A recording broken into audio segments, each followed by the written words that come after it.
როცა ჩვენ საუბრობთ მოთხოვნებზე, ეს მოთხოვნები უკავშირდება იმ ვალდებულებებს, რომელიც ქართულ მხარეს ნაკისრი ჰქონდა და რაც შეეხება იმ კანონპროექტებს, რომელიც იქნა დაინიცირებული, ამას არანაირი რაღაც ეროვნული და სხვა მიზანი არ ქონია, უბრალოდ კარგად იცოდნენ კონკრეტულად ტექნიკურად რა უნდა ჩაეწერათ იმისთვის, რომ შეჩერებულიყო ევროპული ინტეგრაციის პროცესი, ეს იყო ქოცების სურვილი, რა თქმა უნდა, გაცხადებული, რაც შეეხება კონკრეტულ კანონს, რომელიც ხელზე დაიხვიეს, საუბარი არ გახლავთ იმაზე, რომ ვინმე ექსქესიანთა ქორწინების დაკანონებას ავალდებულებს საქართველოს, იმიტომ რომ საქართველოს მოსახლეობის აბსოლუტური უმრავლესობა არის ამის წინააღმდეგი და ვერავინ ბუნებაში არ არსებობს ესე და სოფლიოში ძალა, რომელიც ამის გაკეთებას აიძულებს ქართულ ხალხს, უბრალოდ საუბარი არის ხოლმე, რომ რახან ივანიშვილმა და მისმა ბანდამ არ უნდა რომ აღიაროს საკუთარი დანაშაულით, ცდილობენ რომ გადააბრუნონ ყველაფერი ამას. თორე სინამდვილეში საუბარი არის ხოლმე, რომ ეთნიკური, რელიგიური თუ სხვა ტიპის სექსუალური მათ შორის უმცირესობები უნდა იქნას დაცული საქართველოში.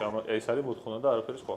ჩაგიკითხებით უბრალოდ შესაბამისობაში არის თუ არ თქვენი აზრით ეს კანონები ევროპის დირებულებებთან. ხო, ამიტომაც ვიძახი რომ ტექნიკურად ისე იქნა შესრულებული ეს საკანონმდებლო ინიციატივები, ჩვენ კარგად ვიცით რომ ყობახიძის გუნდი, რომელიც იურისტებისგან შედგება, მუშაობდა სპეციალურად ამაზე, რომ ტექნიკურად ყოფილიყო გაუმართავი ეს საკანონმდებლო ინიციატივები, რათა არ ყოფილიყო ევროპული, ევროკავშირის სტანდარტების და შესაბამისობაში მის მოთხოვნებთან, ეს სპეციალურად იქნა გაკეთებული, სპეციალურად იქნა თემებიც არჩეული, მათ შორის ეს თემა, იმიტომ რომ უნდათ რომ პროპაგანდისტულად შეეფუთათ როგორც ექსქესიანთა ქორწინების დაკანონებასთან დაკავშირებული საკითხი, არა და ყველამ კარგად იცის, ვისაც აქვს კარგად რა თქმა უნდა ამის შესახებ ცოდნა და შეუძლია გაიგოს, რომ საქმე უკავშირდება არა რაიმე ქორწინების დაკანონებას, რომელსაც ეწინააღმდეგება მოსახლეობის უდიდესი ნაწილი, არამედ საქმე ეხება უბრალოდ უმცირესობების დაცვის ტექნიკურ ვალდებულებას. ანუ ამ შემთხვევაში კონკრეტულად ხელისუფლება როგორ უნდა მოიქცეს, უნდა გაიწვიოს თუ არა ეს რა თქმა უნდა, რომ ჩვენ საუბრობთ, კიდევ ერთხელ ვიმეორებ, რომ ეს საკანონმდებლო ინიციატივები არ ემსახურებოდა არაფერს, არც ერთ ინტერესს, არც ეროვნულს, არც ღირებულებებს, გარდა იმისა, რომ უბრალოდ ტექნიკურად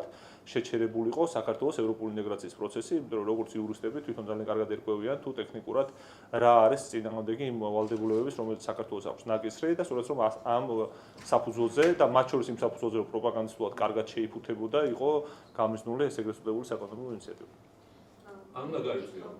ხო, ნუ თქვი, ამ სხვა კითხვა. ეს თემა მოლოდინის ზოგადად როგორია, ანუ 31 აგვისტოს შემდგომ დაუშვათ მოხდება თუ არა კონსენსუსზე შეთანხმება, კონსენსუსი ასე ვთქვათ ევროკავშირში, ანუ ვიზა ლიბერალიზაციის საკითხთან მიმართებით. ხო, კონკრეტულ თარიღებს მნიშვნელობა არ აქვს, ფაქტია, რომ საქართველოს ევროპული ინტეგრაცია და დასავლური ინტეგრაცია არათუ შეჩერებულია, არამედ ის სიკეთეები, რომელთაც წლების მანძილზე სარგებლობდა ქართული ხალხი, არის საფრთხის ქვეშ. ახლა კონკრეტული თარიღი, როდის მოხდება ევროპაში კონსენსუსის მიღწევა, რომ ესა თუ ის სიკეთე ჩამოერთვა საქართველოს, ამ შემთხვევაში მნიშვნელოვანი კი არა, მნიშვნელოვანი ის გახლავთ, რომ ივანიშვილი და მისი ბანდა დაკავშირებული არის აბსოლუტურ ნგრევასთან ჩვენი ურთიერთობის დასავლეთთან და ევროპასთან. ამიტომ ყველა ვისაც სურს და გვინდა რომ საქართველოს პარტნიორი იყოს არა ირანი, რუსეთი და სხვა ქვეყნები, არამედ იყვნენ ამერიკა, საფრანგეთი, გერმანია და სხვა ქვეყნები, ჩვენთვის არის აუცილებელი მათ შორის ამ კუთხით, რა თქმა უნდა, ამ სისტემის დემონტაჟი. ანუ შეჩერების ალბათობა არ ახლა. მაღალია, რა თქმა უნდა. მაღალი არის ალბათობა კონკრეტულად ეხლა თარიღს არ გააჩნია მნიშვნელობა იმ პირობებში, როდესაც ყველაფერს აკეთებს ივანიშვილის ბანდა, რომ მოხდეს ჩვენი ჩამოშორება დასავლური ცივილიზაციისგან, მათი რიტორიკის დონეზე, მათი განცხადებების დონეზე, მათი ეგრეთ წოდებული საკანონმდებლო ინიციატივების დონეზე, ყველაფერს აკეთებენ აბსოლუტურად რეპრესიული კანონების, რეპრესიული ქმედებების დონეზეც, რა თქმა უნდა, ამიტომაც მოსალონელია სამწუხაროდ უახლოეს მომავალში ყველაფერი ეს, თუმცა კიდევ ერთხელ რომ ქართულ ხალხია დამოკიდებული, უნდა მოვახდინოთ ამ უკანონო სისტემის დემონტაჟი, რათა დავბრუნდეთ ისევ განვითარების იმ გზაზე, რომელზეც შეთანხმებული იყო საქართველოს მოსახლეობის უდიდესი ნაწილი. გახარიესა და ლეროს წევრები იყოფებიან რუსეთში გახარიესთან შესაძლებლად, მანამდე ვერ შეთანხმდნენ საერთო კანდიდატზე.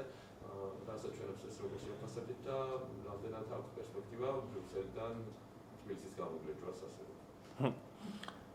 ჩვენ საუბრობდით, რომ ვერც ერთი ქალაქიდან ვერ მოხდებოდა გამოგლეჯვა ვერც ერთი თბილისის გარდა ნებისმიერ ქალაქის თუ რაიონულ ცენტრის, იმიტომ რომ ეს არის სპეცოპერაცია, სადაც წინასწარ არის ცნობილი შედეგები ივანიშვილისთვის, საქართველოს საარჩევნო პროცესი არის ლიკვიდირებული, ამიტომ ყველა ის ძალა, რომელიც მიიღებდა ამ პროცესში მონაწილეობას, ისევ საკუთარ თავს ვნებდა, საკუთარ ელექტორატს ვნებდა და თვით დაზიანების, თვით განადგურების რეჟიმში გადავიდოდა. ამიტომაც მთელი ამ პროცესის მანძილზე, რა თქმა უნდა, მათთა სამწუხაროდ იქნება კონკრეტული, ასე ვთქვათ, ასახვა ამ ჩვენი პროგნოზის.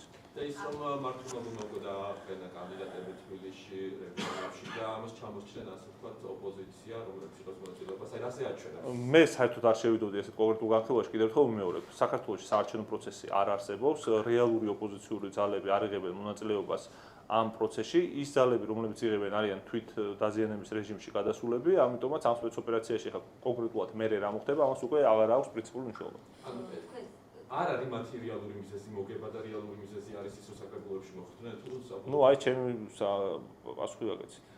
მე გითხავთ გეგმებთან დაკავშირებით, ახლა როგორ ვითარდება პროცესები, კონკრეტულად რა გეგმა გაქვთ, რისით მათ შეგიძლიათ ამ შემთხვევაში, რისით არა, ну რა თქმა უნდა, ახლა არ იტყვით 4 ოქტომბრის, თან როგორ აპირებთ დაუშვათ იმას, რომ ხელი შეუწყალოთ 4-4 გვაქვს ტაქტიკურს. არჩევნებს. გასაგებია. მე ვთქვი, რომ ძალიან მარტივი არის ის გეგმა, რომელიც აქვს ქართულ ხალხს, ჩვენ ვაგრძელებთ წინააღმდეგობას, არ თანამშრომლობთ რეჟიმთან, მათ შორის რა თქმა უნდა ამ მიმართულებით არის უმნიშვნელოვანესი საპროტესტო ტალღა და 4 ოქტომბერი, რომელიც არის ბუნებრივად ყველაზე მნიშვნელოვანი თარიღი, რა თქმა უნდა, ამ დღეს უნდა მოხდეს ამ სისტემის დემონტაჟი, ან კონკრეტულად რა თქმა უნდა, როცა ვსაუბრობთ ჩვენ 4 ოქტომბრის მნიშვნელობაზე, ეს გრძელვადიანი პროცესი რო ვერ იქნება, ამასაც ხას უსვამთ, ხო? იმიტომ რომ როცა ვსაუბრობთ ჩვენ ივანიშვილის სისტემაზე, ივანიშვილის სისტემა არის იმდენად სამომრეობაზე გადასული, იმდენად უკვე სახელმწიფოებრიობას განადგურების პირას აქვს მიყვანილი, რომ ჩვენ არ გვაქვს დრო დასაკარგი, გრძელვადიანი ბრძოლის დროც არ გვაქვს, ამიტომ ეხავე უნდა გადავიდეთ მოქმედებებზე და აი საპროტესტო ტალღა, რომელიც უკვე ამდენი ხანია დაიწყო, ხო? აუცილებლად უნდა კულმინაციურ მომენტამდე მივიყვანოთ. რა იქნება ეს კულმინაციურ მომენტი? ეს როგორ არ ვიცი, ახლა ამას რა თქმა უნდა, ახლა როცა ვსაუბრობ ჩვენ რეჟიმებზე, რომლებიც არიან უკანონო, რომლებიც არ ცნობენ ინსტიტუციებს და მიტაცებული აქვს და უბრალოდ არჩევნებსაც აღარ ატარებენ, მათ შორის კონსტიტუციურ პრინციპებსაც არ ცნობენ, რა თქმა უნდა, მშვიდობიანი რევოლუციები არის ამ რეჟიმების, გავსი რეჟიმების გასტუმრების რეცეპტი. ამიტომაც საპროტესტო მოძრაობას ქვეყანაში ალტერნატივა არ აქვს, თორემ კიდევ ერთხელ ვიმეორებ, ხა ოპოზიციური პოლიტიკური ძალები კონსტრუქციულ პოლიტიკურ პირობებში არჩევნებშიც როგორც არსებობს არჩევნების გზით აღწევენ ხოლმე, ასე ვთქვათ, თავის მიზანს, მაგრამ როცა არჩევნები გაუქმებულია, დარჩენილია ერთადერთი გზა, ასევე კონსტიტუციური შორის, ეს არის საპროტესტო მოძრაობა. ეხლა მე დავსვავთ ის შეიძლება. აფხაზეთის ომის დაწყებიდან ხდება 33 წელი. ოცნების ხელისუფლებამ დაგვაყენა იმ საშიშროების წინაშე, რომ არაღიარების პოლიტიკა შესუსტეს და საბოლოოდ შესაძლოა დადგეს აღიარების საკითხიც, რამდენად რეალურია, რომ ოცნება წავიდეს ასეთ. ივანიშვილი უკვე წასული ამ ნაბიჯზე, ჩვენ ცალსახად შეგვიძლია ვთქვათ, რომ როდესაც საკუთარ მხარეს, ანუ საქართველოს ადანაშაულებს შენ საომრობო მოქმედებების დაწყებაში და მათ შორის შენ ამ შემთხვევაში იმეორებ იმ ნარატივს, რომელიც აქვს ამ სოფლიოში მხოლოდ კრემლს და მის მართულ სეპარატისტებს, რა თქმა უნდა, როგორც მინიმუმ აძლევ საგარეო პოლიტიკურ ასპარეზზე კრემლს მეტ სასაუბროს, უფრო მეტ ბერკეტს და ეს გამოჩნდა კიდევაც, იმიტომ რომ მათ შორის გაეროს ტრიბუნაზე უკვე რუსებმა დაიწყეს აქტიურად ამ არგუმენტის გამოყენება, ზოგადად რა თქმა უნდა, ყველა სხვა პრობლემის გარდა მთავარი პრობლემა რაც გვაქვს არის ის, რომ ეს რეჟიმი ვნებს და სპეციალურად მტრობს საქართველოს სუვერენიტეტს და ტერიტორიულ მთლიანობას. ამიტომაც იმისთვის, რომ ჩვენი ტერიტორიული მთლიანობის პრინციპი ჰააგაში და მათ შორის სტრასბურგში მიღწეული გამარჯვება შევინარჩუნოთ, აუცილებელია ამ სისტემის დემონტაჟი.